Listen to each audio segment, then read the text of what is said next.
Calaroga Shark Media.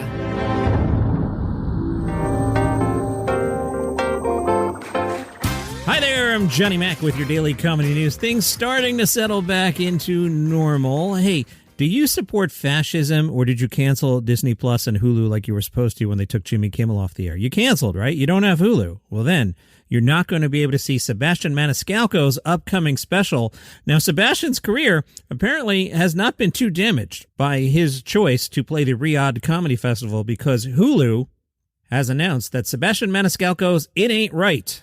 Boy, he works hard on those titles. His new special is going to premiere Friday, November 21st on Hulu. The special takes its name from Maniscalco's recent tour spanning 2024 to 2025. He played places like Chicago and Riyadh, but this hour was filmed at the United Center Arena in Chicago. And we're told the comedian goes all in on family chaos, aging, killing journalists, and the little things that drive us all nuts. Oh, sorry, I misread that. Family chaos, aging, and the little things that drive us all nuts. I should edit that, shouldn't I? Yeah. The humble brag here tells us Sebastian Maniscalco, ranked among the top 25 global tours overall, was named one of Billboard's top 10 highest-grossing comedy tours of 2024, and was the only comedian to appear in Pollstar's top 20 global concert tours of 2025. So you can see his career terribly damaged by appearing at the Riyadh Comedy Festival. Another comedian who appeared at the Riyadh Comedy Festival is Bill Burr. I just now saw that he did put out a Monday podcast late on Monday. I just skimmed the transcript. I don't think he talked about Riyadh at all. He talked mostly about football, going to see the USC game, and a little bit about New York City, but I didn't see anything about the Riyadh Comedy Festival, so I think he's moved on from that. I'm sure his career was terribly hurt. I did see, as I was recording, that Amy Poehler's podcast, the guest is Aziz Ansari, which I think last week a lot more people realized Aziz Ansari is a douchebag. I mean, I've been hinting at that since I started this podcast, but I think last week everybody went, oh, that guy's a douchebag. Well, Amy Poehler apparently doesn't feel that way. They were co-stars on Parks and Rec, of course, and she had him on the podcast. I just did a search on Apple Podcast transcripts. I searched for the word Riyadh. It does not appear in the transcript. I searched for the word Saudi. It does not appear in the transcript, but I did search for the word festival to make sure the search function was working, and there is a mention of Aziz at a film festival during the podcast. So it appears Apple Podcast transcript search is working, and they did not discuss Aziz going to the Riyadh Comedy Festival, but I haven't actually listened to Amy Poehler's episode, and the chances of me listening to an hour of Amy Poehler with Aziz Ansari are zero. They're actually zero, so you'll have to tell me. Netflix announced that their Eddie Murphy documentary called Being Eddie will air on Netflix Wednesday, November 12th. The logline tells us it goes without saying that there is only one Eddie Murphy. No other teen comedian shared a stage with Jerry Seinfeld at 17 and joined the cast of Saturday Night Live right out of high school. No actor has ever played a cop, a doctor, and a donkey. All right, I was like, somebody must have played a cop and a doctor, but a donkey, you might have me there. And dominated every facet of Hollywood he's touched. Fewer still have been an A-list celebrity for over 4 decades and never succumbed to its darker side. I don't know about that latter part. You could Google Eddie Murphy and all sorts of things will come up. Maybe it's just because I've been entertainment adjacent for 3 decades that I know stuff. For example, I typed in a phrase. I won't tell you what I typed in, but surfaced a story from Yahoo from 2017 when Eddie Murphy was stopped by police with ... And you can do your own Google search for that phrase and see what comes up. So let's not make it sound like Eddie's been at church for 40 years. Anyway, Being Eddie explores the unusual combination of explosive charisma, focused ambition, raw talent, and deep-set circumcision that put Murphy in a league of his own. Appearing in the documentary, Arsenio Hall, Chris Rock, Dave Chappelle, who was just at the Riyadh Comedy Festival, Jamie Foxx, Jerry Seinfeld, Kevin Hart, Michael Che, Pete Davidson, whose father was killed on 9/11. Pete was recently at the Riyadh Comedy Festival, and Tracy Morgan and a bunch of others. John Mulaney is going to direct Robbie Hoffman's debut Netflix special. They first met when Robbie Hoffman guested on Everybody's Live. This will be filmed next week at the Masonic Lodge. I was just in front of that building. Why didn't you film that while I was there? I could have gone. It will mark Hoffman's first comedy special in nearly 7 years and her debut for Netflix. Mulaney announced this on stage during his tour. He was in San Diego, brought Robbie Hoffman on stage and said, "She's one of my absolute favorite comedians and friends alive." The next day on Instagram, Mulaney confirmed it, writing, "I'm very excited to announce I'll be directing Robbie Hoffman's new Netflix special." Mulaney told a story about Hoffman's outdoor set on Sunday night was interrupted by her own car alarm. Gary Goldman told the Third Coast Review it was hard to build material for the first 20 years. The main reason was how difficult it was to get on stage for more than 5 or 10 minutes. Whenever I did, I didn't want to try something brand new, so I'd add something to what already worked. Sometimes the story's true parts had been explained, and then you had to start hitting it from different angles to make the joke longer.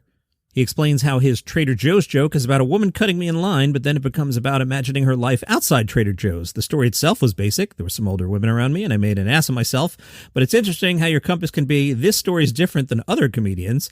I don't hear anyone else talking about abbreviating the states. It's fun to tell. That should be the compass. No one else is doing it, and it's fun. Then you won't give up on it. It's like when you think of a sentence and it's already on a website or in a play. Thinking of something original that you can't find online that no one else is doing, that's a really good aim. It provides pride. You see dozens of comedians doing versions of Patrice O'Neill or Dave Attell or Pryor or Carlin. I forget who said it, but imitation is like suicide. You're killing yourself in a sense. But it comes back to not getting a lot of stage time and needing to use it efficiently. That's where my low self-esteem being attached to how the joke went actually helped. I was afraid a new joke would bomb, so I didn't want to take the chance. D.L. Hughley spoke to the Daily News Online about crowd work and said, I used to be really famous for that. I love crowd work, but after a while, you want to show people you're tapped into what's going on. I don't do it as much as I used to. The older you get, the more you've been around, you rely on other things. He explained why they never did a sequel to the original Kings of Comedy.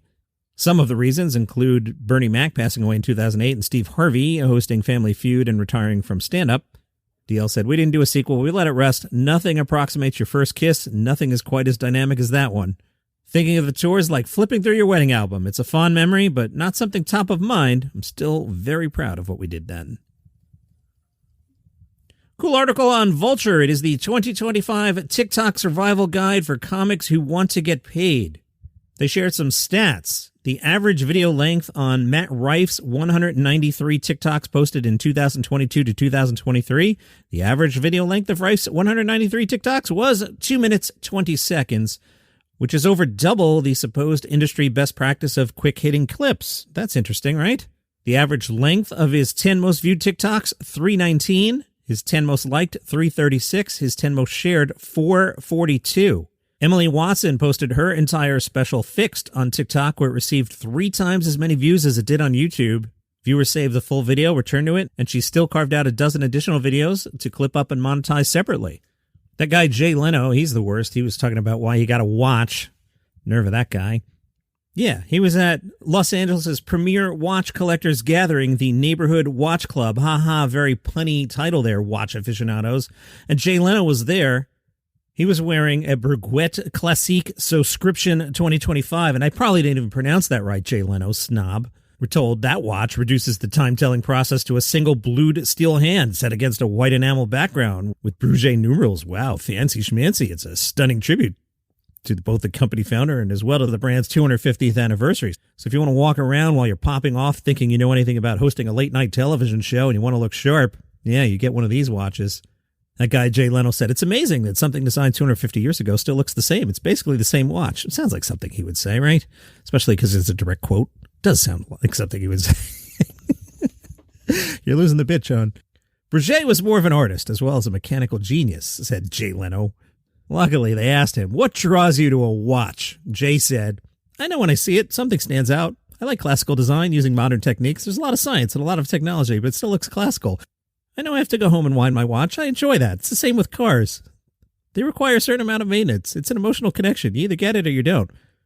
Caleb Beard spoke to the Hollywood Reporter about narrowing down what stories made it into his special. Caleb said, there's a lot of things that got left on the cutting room floor. Every part of it calls for a different thing. Like when you're moving from something political, sometimes you want to get a little more political right after that, and sometimes you want to veer into something that's a palate cleanser. You're thinking of it in 15 and 30 and 60-minute chunks. You want to think of the holistic piece, but also the experience from 5 minutes to 5 minutes. That's really smart.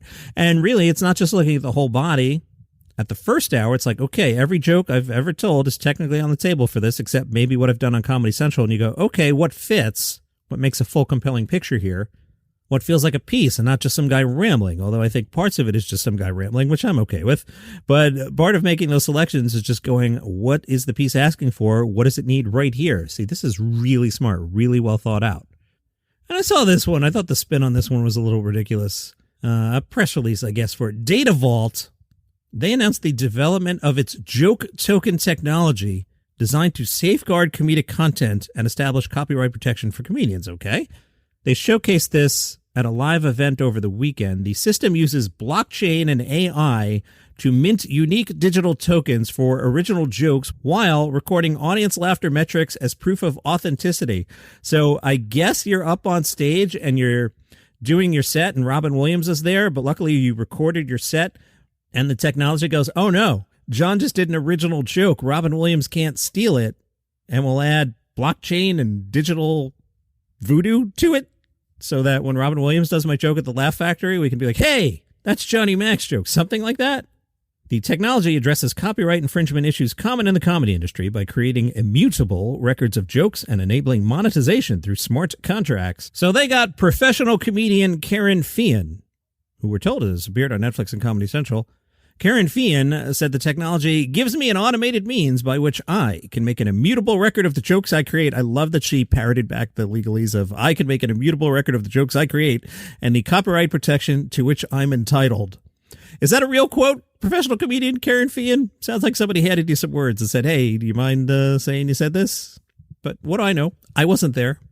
And that is your catty comedy news on a Wednesday. See you tomorrow.